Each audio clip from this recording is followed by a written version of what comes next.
All right. Well, we want to thank you all for coming out tonight, and we want to thank the Brooks for coming back again to give us an update on what is going on with them in Indonesia. But why don't we open the evening up in prayer, and then we'll hand it over to Tim and Mallory. Lord, thank you so much for this evening that we can come together and just hear of the work that you are doing, both in the Brooks family and in Missionary Aviation Fellowship in Indonesia. And we do thank you for their service, and we thank you for this church coming alongside to partner with him. And we ask that you would just cause much fruit to abound from this ministry, and that you would put your blessing upon the Brooks families. In Jesus' name, amen. So, Tim and Mallory. Do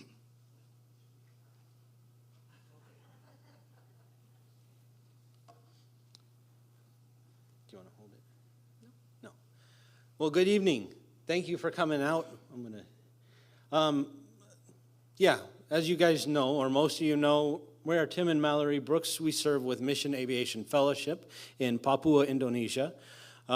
We have 3 kids. They are Penelope, who's 5, Ethan, who's 3, and Micah, who's 2. They get some grandma time, and they are downstairs playing, so they are enjoying themselves here while we are hanging out with you guys. So, if you see them, say hi. I'm sure they will be up for cookies in just a moment, yeah.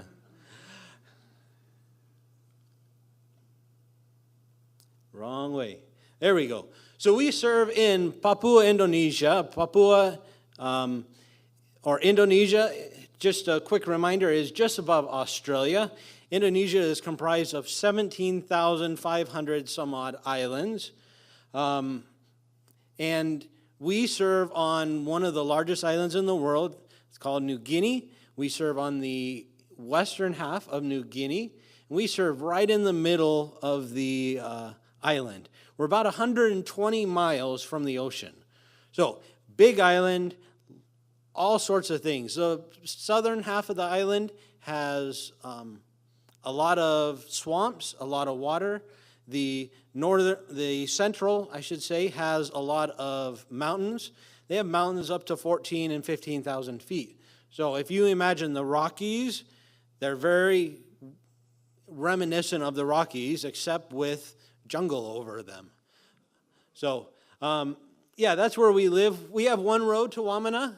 That road takes about 3 weeks for a truck to drive the 120 miles. So effectively, we are cut off. It takes a dirt bike 5 days to ride that same road. So we are cut off from any real road access. And most of our supplies come in by 737 and the larger airlines. And that's where we get most of our supplies. So we fly out of Wamena, and we reach into the smaller villages.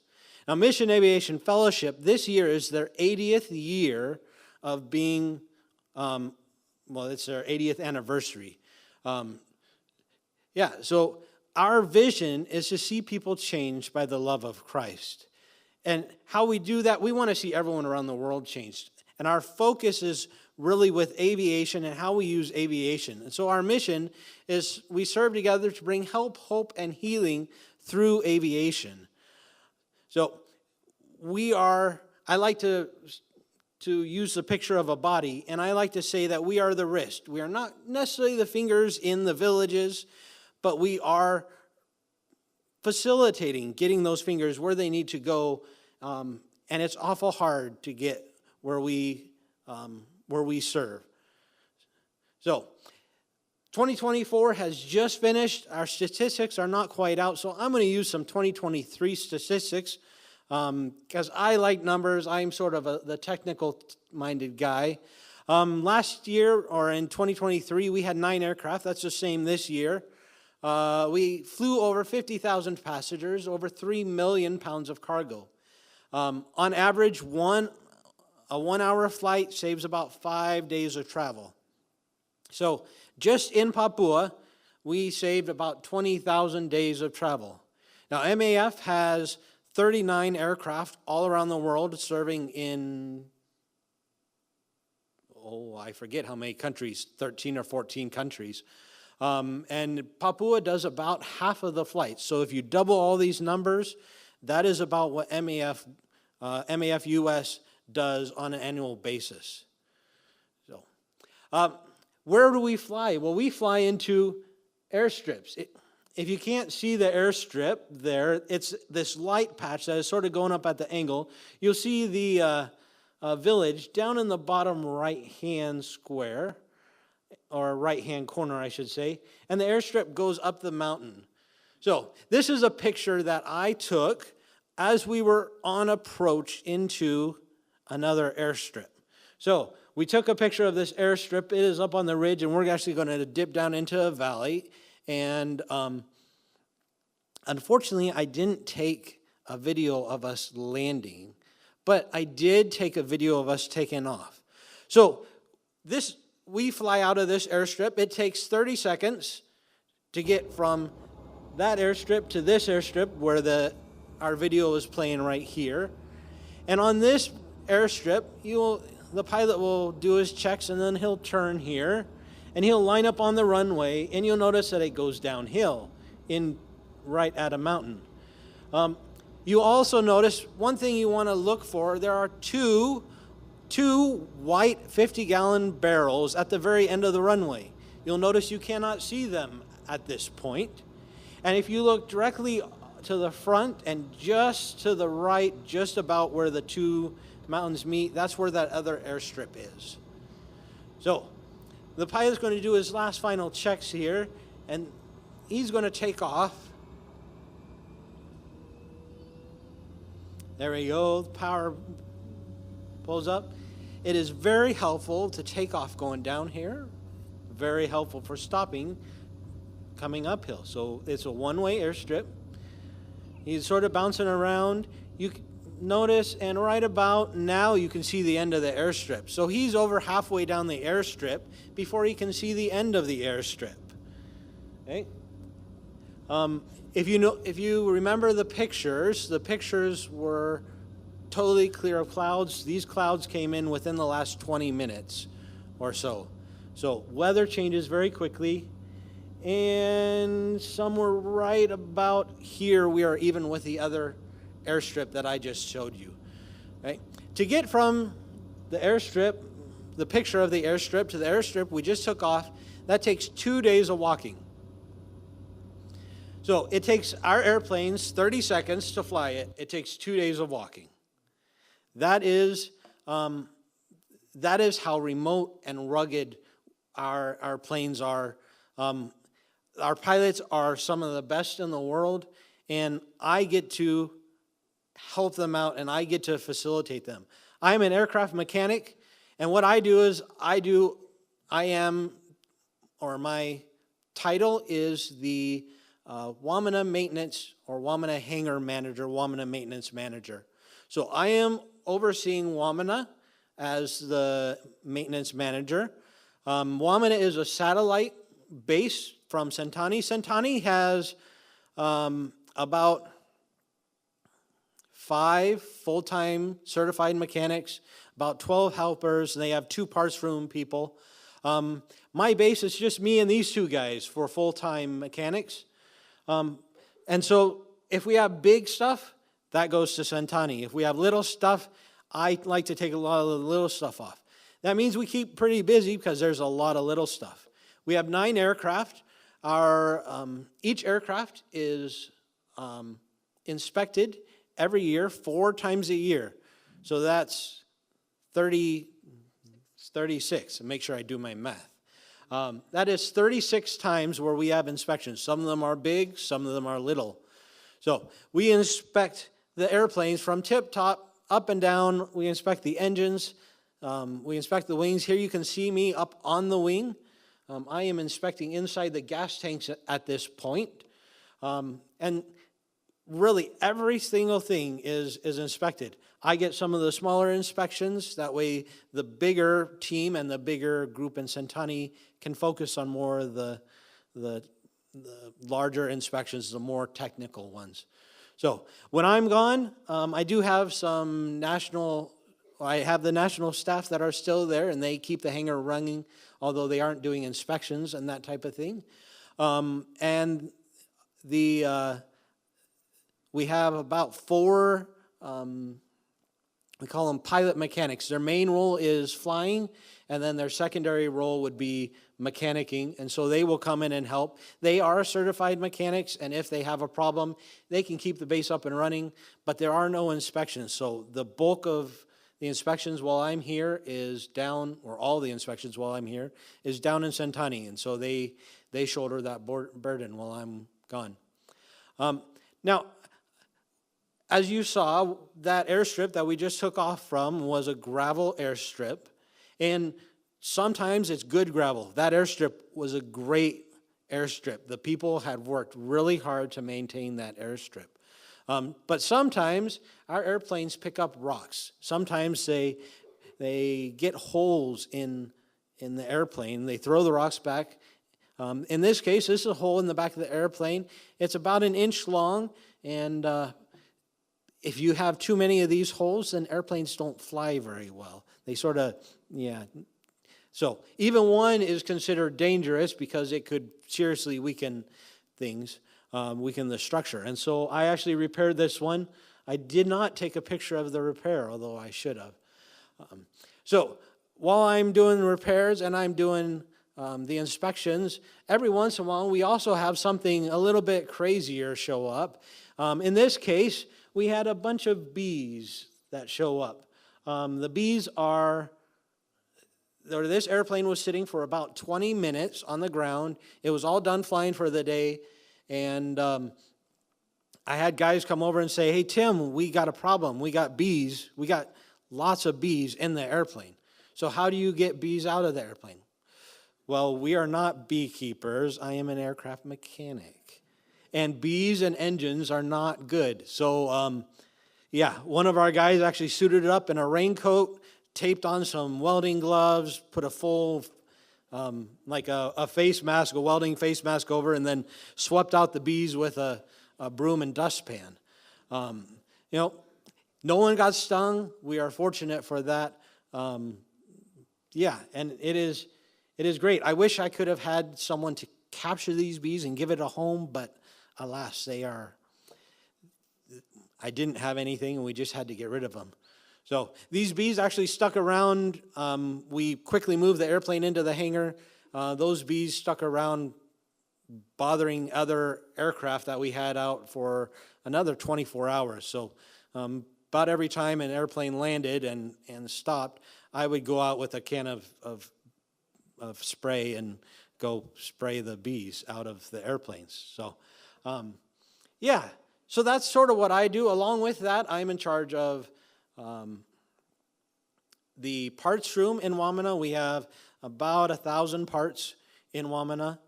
So I'm in charge of that and general upkeep of the Wamena hangar and the Wamena maintenance facilities, as well as the fuel distribution mechanics of that.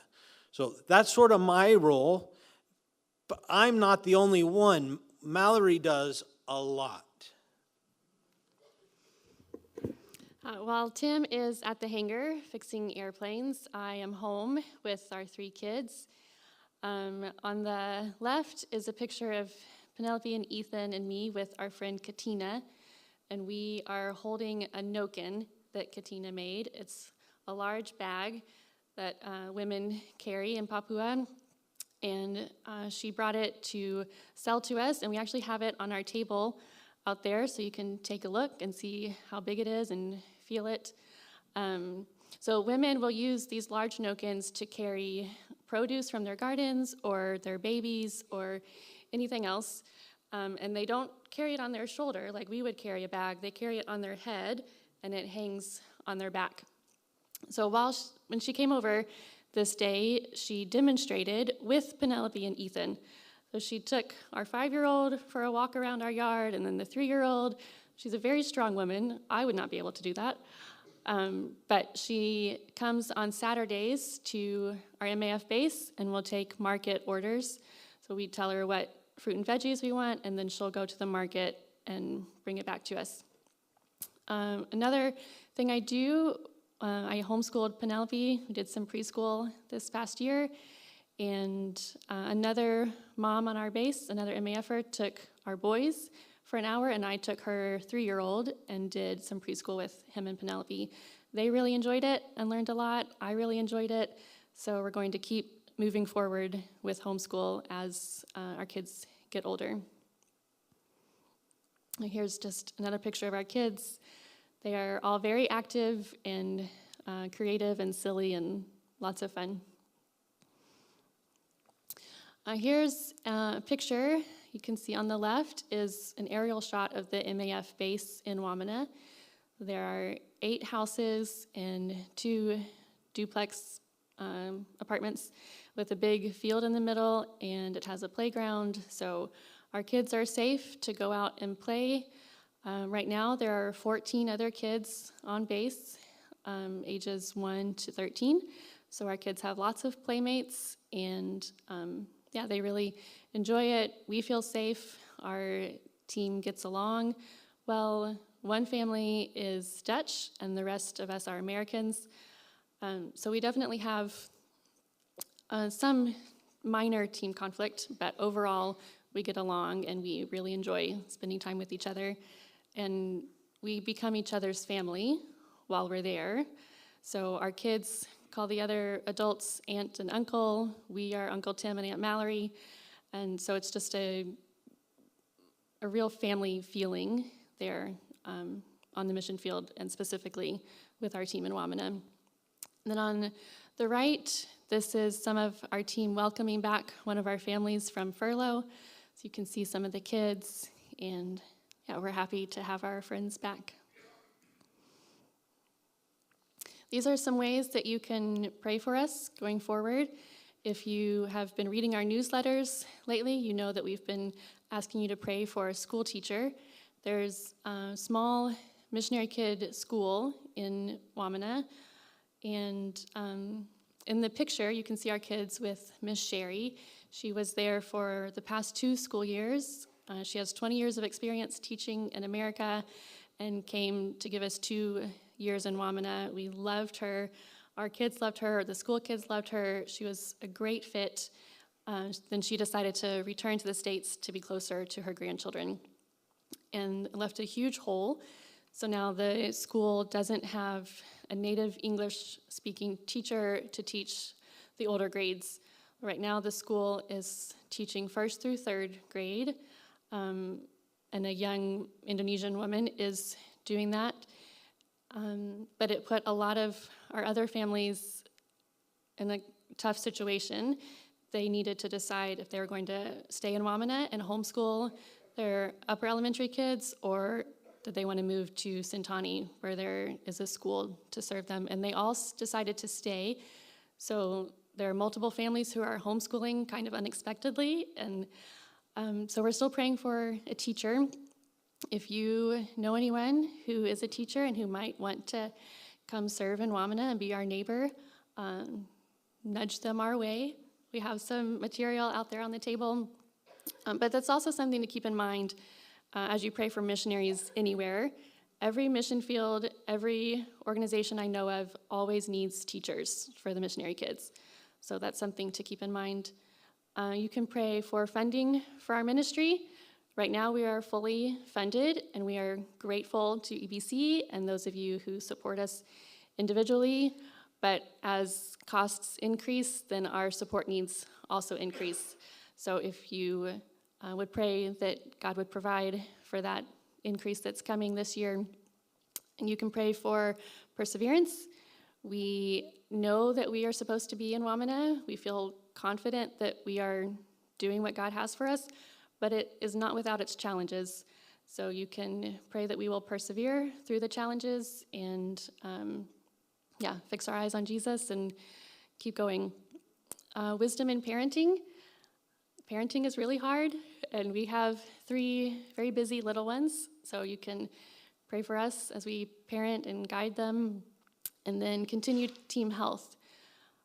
Team health is really important to us. I've been on teams before that were not healthy and watched them fall apart, and it's not a good place to be. So we're grateful that our team is healthy right now, and we pray that that continues. Thank you to you as a church. as individuals. We talk to the kids in Awana and at Children's Church and try to really show them that they are a part of what we do, and you all are a part of what we do. So we're grateful for that. Thank you. Yeah, we are thankful. We're thankful that you guys come out, that you support us financially, you support us through your prayers. It is amazing how interconnected everybody is. I met Mallory through a mutual friend who I had met and really hadn't seen in 10 years, and she introduced us. And again and again, the Lord keeps bringing somebody new in, somebody here, somebody there, but it's always through another connection, and you guys are a wonderful connection. We enjoy coming back here. Thank you so very, very much. If you want to know more, we're going to do a question and answer time here. But if you want to know more, feel free to look us up. To learn more about Mission Aviation Fellowship, go to www.maf.org. Or if you want to follow us, go to maf.org/Brooks, and you can follow us. So thank you again. Are there any questions that we can answer? So. Yeah, Tim, do you have a big fuel storage tank up there on that top of the mountain? Do we have a big fuel storage tank up on top of the mountain? So most of our airplanes go out and return, or they take enough fuel, so they don't have to have a storage tank. We're in Wamena. Wamena is about 5,000 feet in elevation, and we get all our fuel shipped in via 55-gallon drums, and then we have about 250-gallon ferry tanks that we have hooked up pumps to. So the fuel comes up on the commercial airliners. We roll it over to our fuel tank. We dump it into our fuel tank, and then we can pump it into our airplane. So it's quite a process to get fuel up of that. So does the 737 land on that airstrip? Yeah, does the 737, does it land on the airstrip I showed you? No. So it does not land on the airstrip I showed you. Wamena is fairly big. It has almost a 5,000-foot runway, and they are making it larger. They have extended it already, but for almost 30 years since the 737 started coming in, up until about 8 years ago, the airstrip was just big enough for a 737. And it was not uncommon about every year to have a 737 land too hard and sort of get shuffled to the boneyard. So Wamena is bigger. Wamena is a town of about 35,000 people. And so it takes a lot of infrastructure to get them going. Wamena has just become the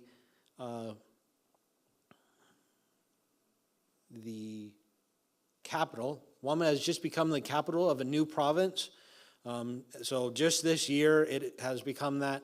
And so I expect to see a whole lot more focus on getting those supplies in. So what is the church situation within Wamena itself? What is the church situation within Wamena itself? So in all of Papua, it's about a 65% Christianized, about 20% Muslim, and the rest sort of a mix and match of other religions. In Wamena itself, there's a lot of people that are Christians. I would call them a casual Christian. Maybe they go to church on Sunday, maybe they don't. Wamena is starting to get quite a few Muslims in as well. So we do have that to work with. We love them and get to hang out with the Muslims, and they're in a new place. They're in a new culture. Wamena is what we call the interior Papuans. They tend to be black. They tend to be, or dark, very dark skin, curly hair, short. And they are very. They have their own rules. Their hearts are on their sleeves. You know what somebody is thinking. If he's mad at you, you know it. The folks from outside of Papua tend to be a little bit more reserved. They tend to be a little bit more formal, and so they're moving into a new culture. And so we have the pleasure of getting to know not only the Christians but the Muslims. But there are lots of churches. There is a huge Christian presence there. There's some good teachers out there as well. Good teachers, good preachers, good pastors. We work, I'd say probably 85% of our work is through the local church. And so we are flying the local church missionaries. We are flying the supplies for the local church. We're doing a lot of that. And so it's a strong church. It needs some help, but every church around the world needs some help. So we are glad to be there. We are glad to help. We have evangelists and pastors that we fly. We fly them once or twice a month. And they are, one of the guys I know, he's been an evangelist for 35 years. So that is an awesome testament to what the Lord has called us to fly and what the Lord is doing throughout the world. Are there other mission organizations there? Are there other missionaries other than MAF? Are there other missionaries other than MAF? In all of Papua, yes, there's quite a few. In Wamena, there are probably 15 expat families, so foreigners that have come in as missionaries. So yes, we have a helicopter mission, and then we have a couple people that do ministry or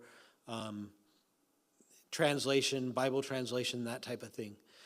Bible translation has been a big push over the last year, or over the last probably 10 to 15 years. Most translations take 20 years, and this last year, or they take 20 years to finish. This last year, we celebrated 3 of them being finished in Papua. So we are very grateful for that. So we do have people that come in and out, but it's a fairly small community. MEF is by far the largest group with our 8 families, and then we have a helicopter mission and a couple other sort of social missions and stuff like that. You do medical transport back and forth to villages, or is it primarily supplies and things like that? So do we do transport back and forth to villages? We do. A lot of our flights are from our hubs or from our main bases out to a village. They might go to a second village and then come back. So, it'd be a one-way and back, or we don't tend to do a whole lot of village to village, although we will and we have. But a lot of it is we have the supplies and we are getting the supplies out, or we are going out and moving the missionaries back, moving the school children. We have over 200 school children that we fly every year. We fly them out of their villages to a boarding school, and then every year they fly back, and that happens twice a year. So we're doing a lot of moving in and out. And medevacs. We do a lot of medevacs.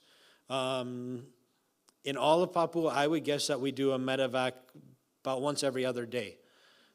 So we are, medical, it's not supplies. Medical facilities are limited to say the least. Even in Wamena, where we are, there is a hospital. We try not to go to the hospital if we can't. It is. There have been some great experiences. There have been some not great experiences. So, yeah, we prefer to go to the bigger cities for the medical stuff. But. What is your local language and how much do you have to use it? What is the local language and how much do we have to use? Did you want to talk? You're just standing here. The language is called Indonesian, and the language of aviation is English. So Tim uses a lot of English in the hangar. His local helpers have a decent amount of English when they come in, but we do use it occasionally, like when Katina comes. I can talk to her, tell her what produce I want from the market. Yeah, we both have a decent amount of language at this point. Nothing spectacular, but we can get around and do what we need to do. I can talk like a 5-year-old. That's about as good as I can.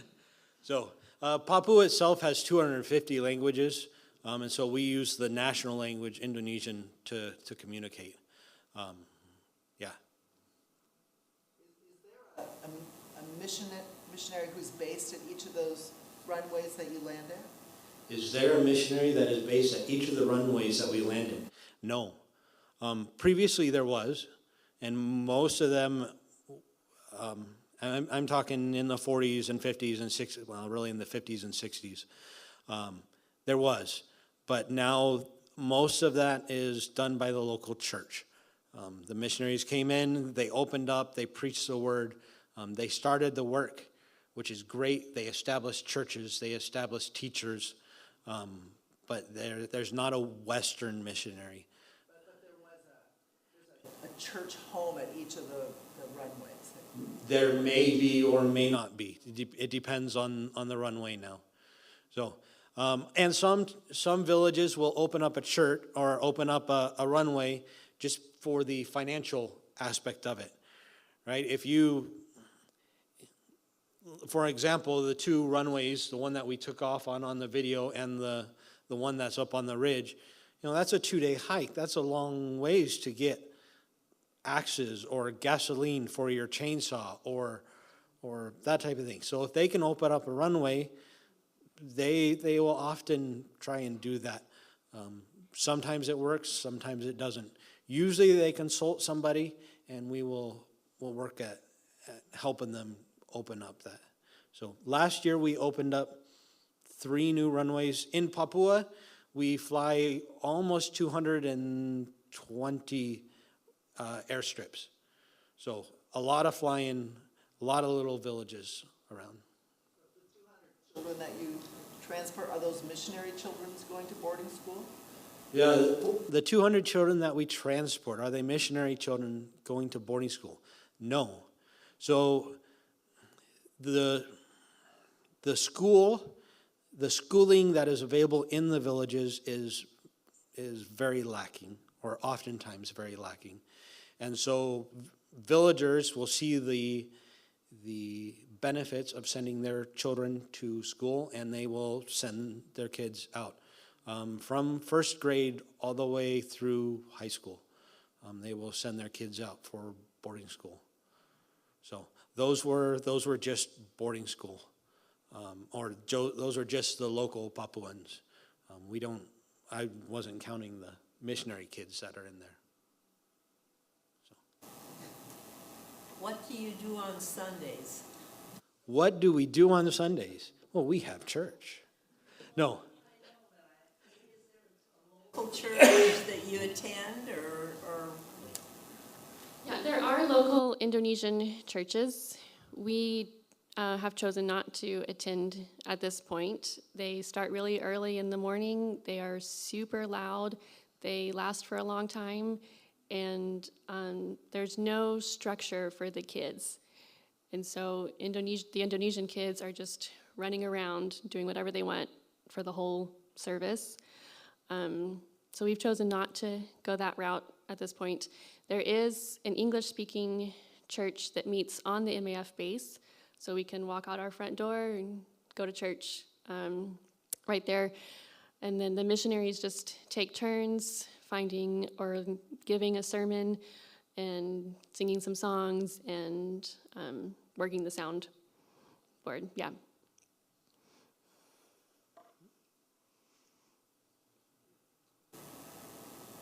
Any other questions? Tim, tell them about the school that the locals go to. The school. Okay. Tell them about the school that the locals go to. Okay, so one of our MAF managers had a heart. He saw the need for schooling in the interior villages.